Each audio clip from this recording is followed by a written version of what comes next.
In this video, I just want to look into the Chinese diaspora a little bit.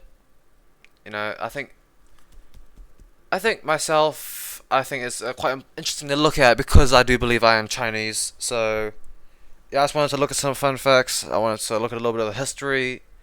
And yeah, so first fun fact, there are 50 to 70 million Chinese people living outside of China, and they are found in around 136 countries.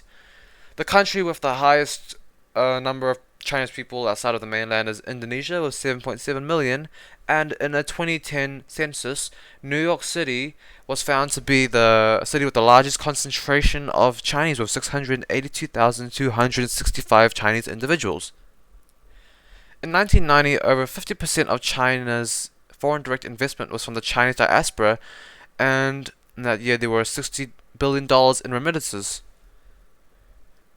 The Chinese people who leave China, when they migrate to other places to study and then come back, these people dominate the tech industry and form 10% of the Communist Party government ministers.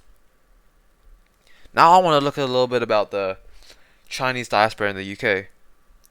Let's want to look at some history, some fun facts. So it began in 1780 with Chinese sailors arriving in London, and then further rapid increase in the Chinese population occurred in the 50s when British soldiers in the East liked the Chinese cuisine and they came back with this taste for Chinese food, and so Chinese restaurants were established in Gerrard Street, Soho.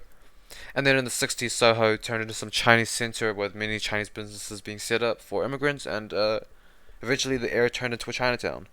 Chinatowns are also found in Liverpool, Newcastle, Manchester.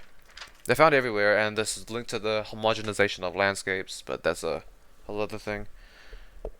In 1997, a wave of Hong Kong immigrants arrived because sovereignty transferred from the UK to China. And fun fact, there are 300,000 million, sorry, not 300,000 million, 300,000 Chinese people living in the UK, and 60,000 are found in London, which is a fifth of them. In the southeast of London, no, sorry, the southeast of England and in London, there are over 11,000 Chinese restaurants and takeaways.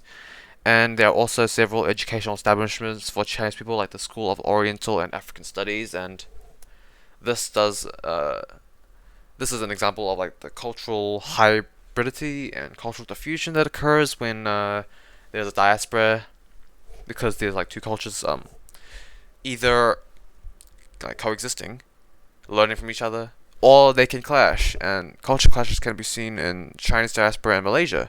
In Malaysia, there are 6.4 million Chinese people living there, and the first community formed in the mid 15th century, but immigration didn't really start until the mid 19th century, when the Indian and Chinese workers migrated to work in like industries under the British colony, which was also in like Malaysia, so they moved there to work there. But then in 1957, Malaysia became independent.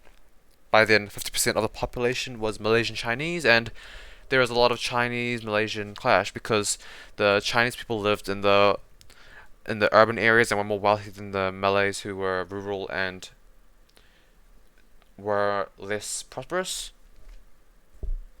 So, yeah. But there is also a lot of celebration of Chinese culture in Malaysia, and a lot of integration, such as dragon boat racing in an annual event in Penang,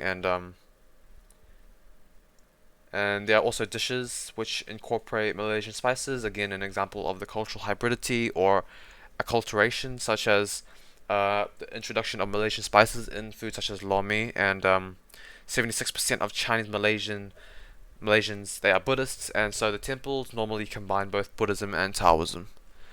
Anyway, that was just interesting to look at. I was just looking at some of the Chinese diaspora stuff. I wanted to connect better with other Chinese people.